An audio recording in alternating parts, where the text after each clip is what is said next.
What would you do if the coffee you've trusted for decades suddenly cost twice as much overnight?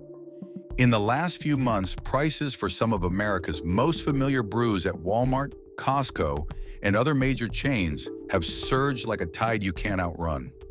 We're not talking about a few extra coins. Some cans and bags are up to $3, even $4, and the cause isn't a mystery.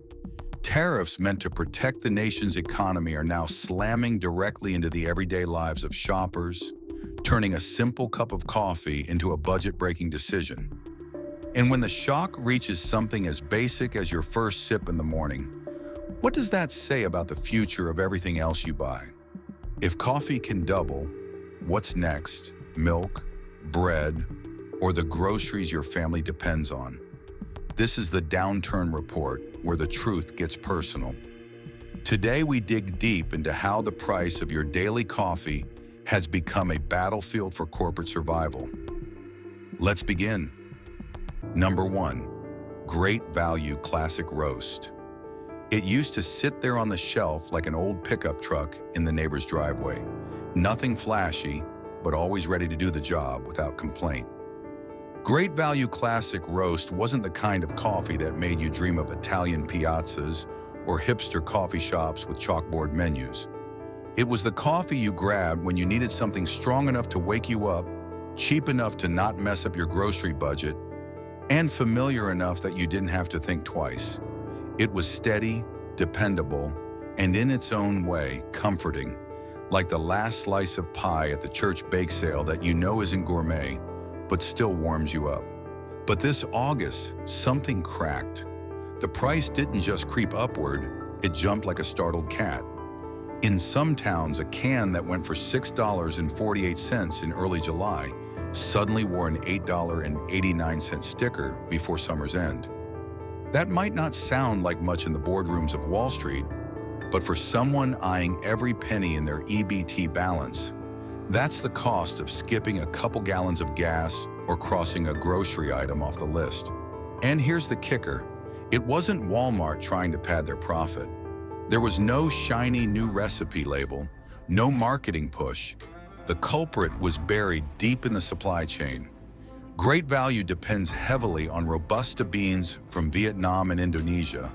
And when the Trump administration brought back tariffs ranging from 20 to 46% on those imports, the math collapsed like a folding lawn chair under too much weight.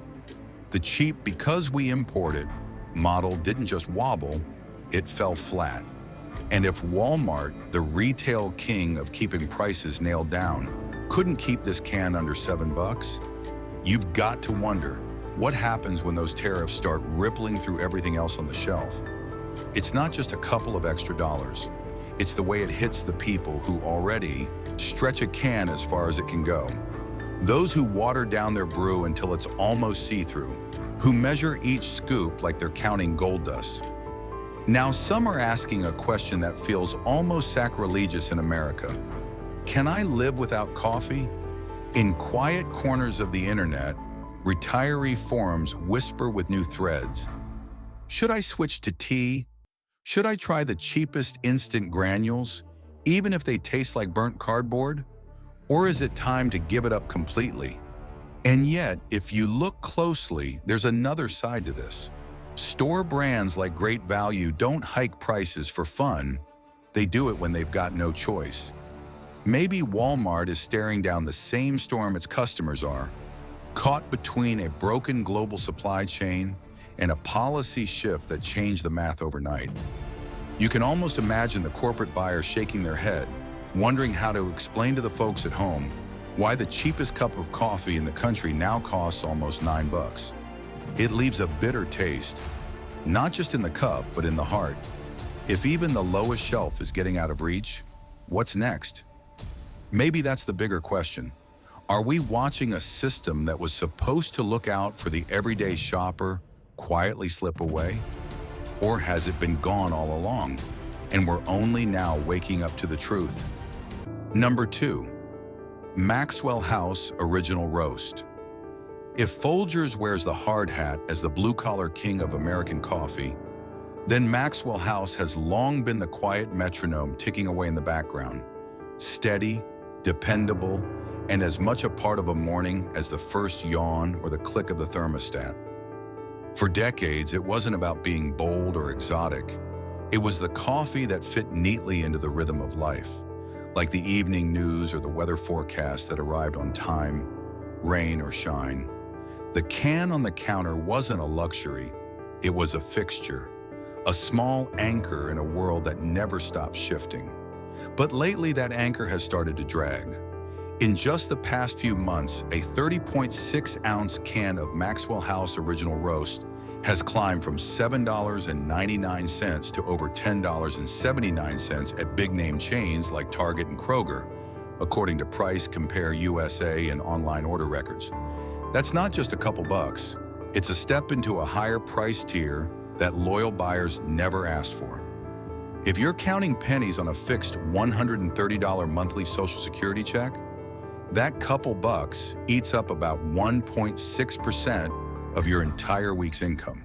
And that's before you think about gas, insurance, electricity, or the pills that keep your heart ticking. Worse still, the problem isn't only what's on the price tag, it's where the product is on the shelf, or if it's there at all. In parts of Tennessee and Georgia, Walmart locations have quietly moved Maxwell House out of its familiar spot. And in some cases, the stock is so thin you can't buy it regularly, even if you're willing to pay the higher price. That's how habits get broken. You walk in for your coffee, it's gone, and you leave with something you didn't really want. Over time, the system reshapes your choices without ever asking your permission. Behind the scenes, another shift is at play. Maxwell House is owned by Kraft Heinz, and this year alone, the company has slashed more than 600 jobs from its dry goods division. Traditional retail coffee lines aren't bringing in the revenue they once did, so dozens of SKUs have been pulled entirely or restricted to states with larger populations. It's a corporate survival move, but for shoppers, it lands like a silent eviction from a familiar corner of their daily routine. No one's going to flood the streets holding signs that say, "Bring back Maxwell House." But there's a particular kind of emptiness when you realize that the can you've reached for your whole life is gone, or worse, sitting there with a price that makes you hesitate. For some, coffee is about the caffeine. For others, especially older folks, retirees, and people living in quieter towns, it's about connection, about keeping one small piece of a simpler America alive. And that's the question that lingers. If the day comes when Maxwell House isn't there, because the price pushed it out of reach or the shelf space was given to something trendier, what's left? You can switch to a more expensive brand you don't really enjoy, or you can give up coffee entirely and watch your mornings grow just a little bit emptier. Either way, it's not just the coffee disappearing, it's an entire era slipping quietly off the shelf, and no one seems to notice until it's too late. Number 3, Folgers Classic Roast. Walk into any kitchen from a small brick home in the Midwest to a row of sun-bleached mobile homes in Florida, and chances are you'll spot that big red can of Folgers sitting on the counter like an old friend who's been dropping by for decades. It was never a complicated purchase. You'd head into Walmart, reach for your usual roast without checking the price, toss it into the cart, and move on. It was as simple, as automatic, as the America many people still remember, before every little thing started carrying a mental price tag. But this summer, the scene is changing. More than a few shoppers are stopping mid-aisle, staring at the shelf like they've seen a ghost. That 48-ounce can that used to hover around $8 is now marked at $11, even $12, in states like California, Washington, and New York. That's not the kind of jump you casually absorb, especially if your monthly income is fixed or comes from a pension that hasn't grown in years. It's the kind of hike that forces a choice. Keep buying the coffee you know, or start making compromises you never thought you'd make. And here's the twist.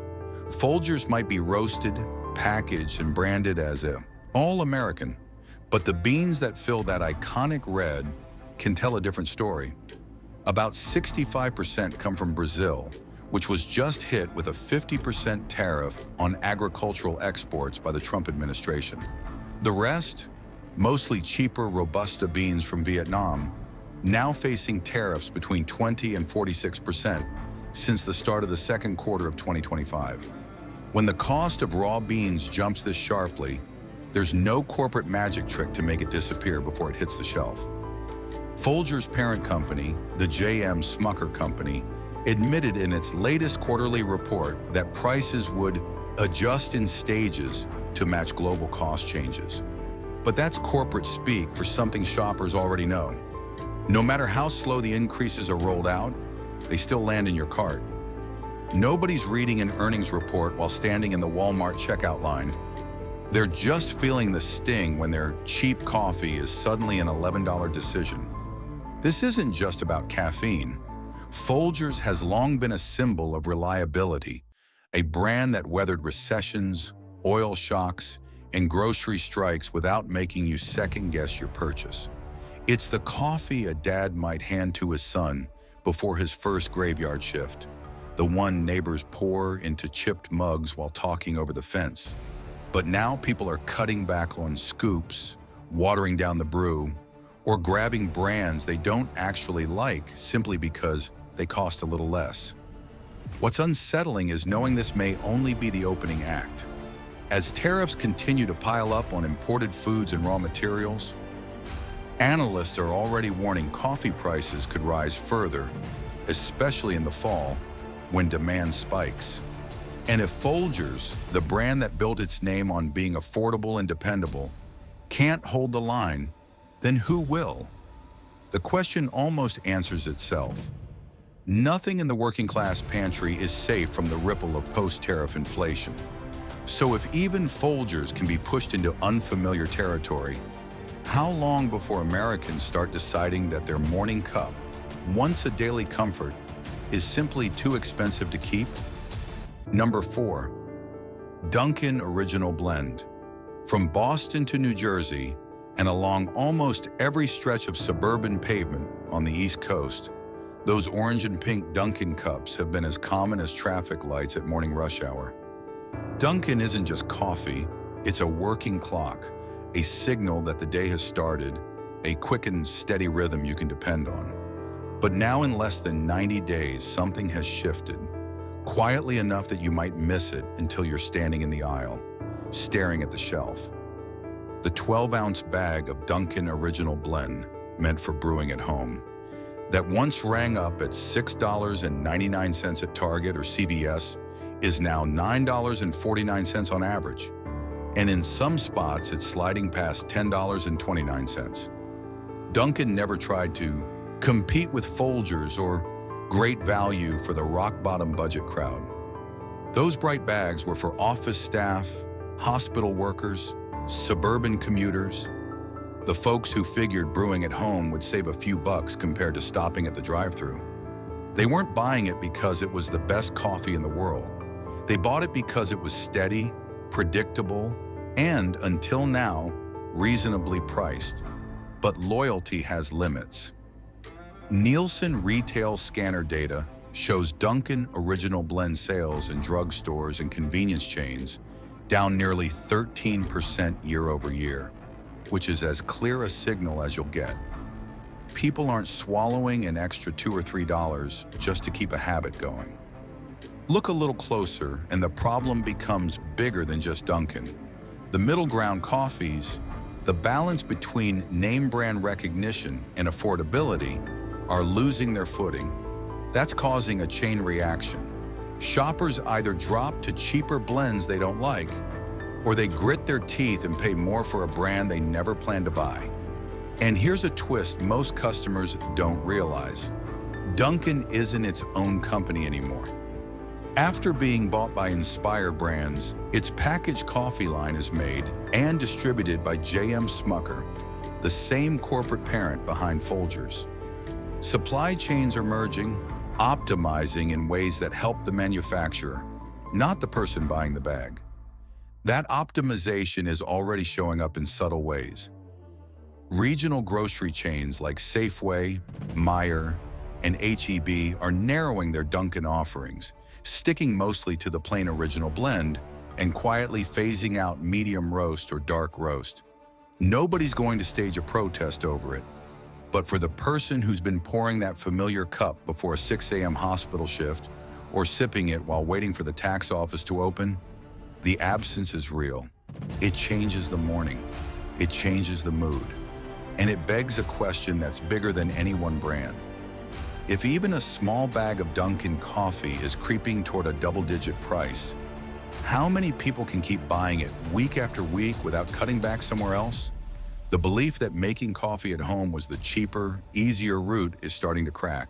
Some will turn to nameless, flavorless alternatives just to save money. Others will pay the higher price but feel a little more resentment with each scoop. Either way, it's not just the coffee changing. Maybe it's the country's taste itself, shifting away from the warm, familiar rhythms that once connected us towards something more expensive, more distant, and a little less human. Number 5, Starbucks Pike Place Roast. Starbucks Pike Place Roast has never been the coffee for the whole household kind of bag. It's the coffee you buy because you've decided you're worth it. Whether you're an office worker taking a quiet moment before the emails start, a retiree leafing through the morning paper, or someone living solo in a high-rise with a skyline view, it's not just a brew, it's a quiet nod to yourself that says, I deserve this. And that's why the recent price jump doesn't just hit the wallet, it pokes at something far more personal, the small luxuries that make people feel in control of their own little corner of life. In just 60 days, a 12-ounce bag of Pike Place Roast at stores like Kroger, Albertsons, and CVS has climbed from $9.99 to $13.49. In cities like Seattle, San Francisco, and Chicago, you might find it at $14.29 unless you catch a rare sale. That's a lot of money for what used to be a weekend treat. And it lands harder because Starbucks has never just been coffee. It's been a brand with a whole lifestyle stitched into it. The promise of a little escape, a bit of identity in the cup you hold. So when the price creeps into the mid-teens, it's not just your grocery budget it cuts into. It chips away at the feeling that you can still indulge without guilt. A bank rate survey released in late July 2025 shows the impact. 42% of Americans aged 50 and older who bought packaged Starbucks in the last year are now thinking about quitting entirely. Not because they've fallen in love with another brand, but because the math just doesn't work anymore. And while they're making that calculation, Starbucks, through Nestlé, which produces its retail coffee, is quietly shifting priorities. Pike Place and other traditional roasts are getting less space in mid-tier grocery stores, while more shelf space is being devoted to espresso capsules, canned lattes, and cold brews, products that are trendier with younger buyers and bring in higher margins. That leaves the loyal Pike Place drinker, often older, often steady in their habits, feeling edged out of the Starbucks world they thought was theirs. And it's not just about preference, it's about logic. At over $13 a bag, the cost per cup at home starts to creep uncomfortably close to what you'd pay for a discounted cup in store, once you factor in milk, sugar, and the electricity to brew it. The old argument, I brew it at home to save money, starts to collapse. What's left holding you to the habit, if not savings? Just familiarity. And habits that get bruised by price hikes don't tend to last forever. Maybe you used to buy Pike Place as your weekend upgrade, a way to make a Saturday morning feel a little more special. But the next time you see it priced at $14.29, will your hand reach for it automatically? Or will you hesitate, thinking about all the other places that money could go? A higher price might not make you quit overnight, but it can plant a deeper question, one that reaches past coffee into the quiet truth about what we believe we deserve and whether we still think we're living that life. Number 6, Nescafé Clásico. Not every kitchen in America wakes up to the hiss of an expensive espresso machine. In countless homes, from the border towns of Texas to the dusty stretches of New Mexico and Arizona, morning starts with a jar of Nescafé Clásico, a kettle of hot water, and a few spoonfuls stirred into a cup. For Latino families, immigrant workers, and budget-conscious households, it's never been about chasing trends or sipping out of paper cups with your name on them. It's about familiarity, warmth, and the kind of simplicity that doesn't need an instruction manual. For years, that red and brown jar has been as steady as the sunrise, one of the top 5 best-selling coffees at Walmart, H-E-B, and Dollar General in the Southwest. At $5 to $7 for a large jar, it wasn't just affordable.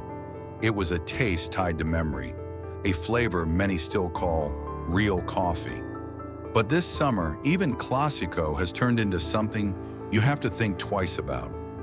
Between July and early August of 2025, the price for a 7-ounce jar jumped from $6.29 to as high as $9.49 across much of the Southwest and Midwest. For someone buying a jar every week to keep the daily routine alive, that's not a minor inconvenience, it's a real strain on the budget. And the sting isn't just in the number on the price tag, it's in the way the product itself is being pushed to the sidelines. In store after store, Clásico is no longer front and center. Premium labels and flashy new organic or cold brew products are taking the prime shelf space. To find Clásico, you might have to hunt at the far end of the aisle or ask an employee to check the back. It's a quiet signal. This product and the community that buys it no longer drives the profit chart. Retail chains are optimizing for maximum margins, not loyalty. And that quiet shift carries weight.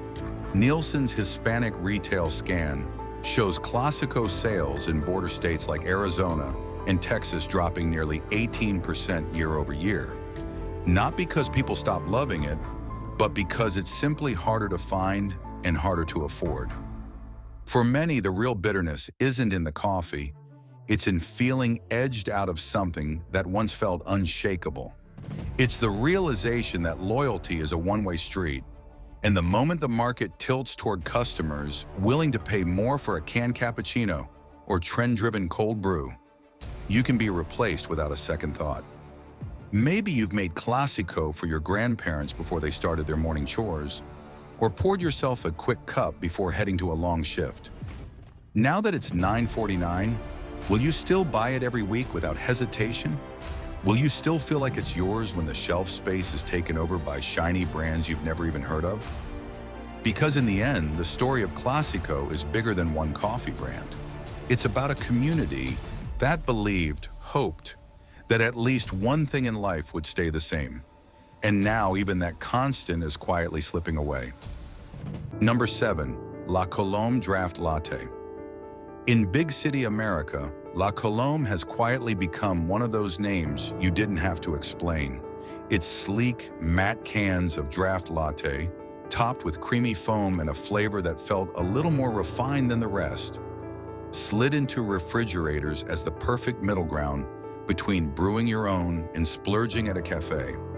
It was never as cheap as Great Value, never as common as Maxwell House, never as omnipresent as Starbucks. Instead, it planted itself in that sweet spot, premium enough to feel like a treat, practical enough to justify keeping a 4-pack in the fridge for the week.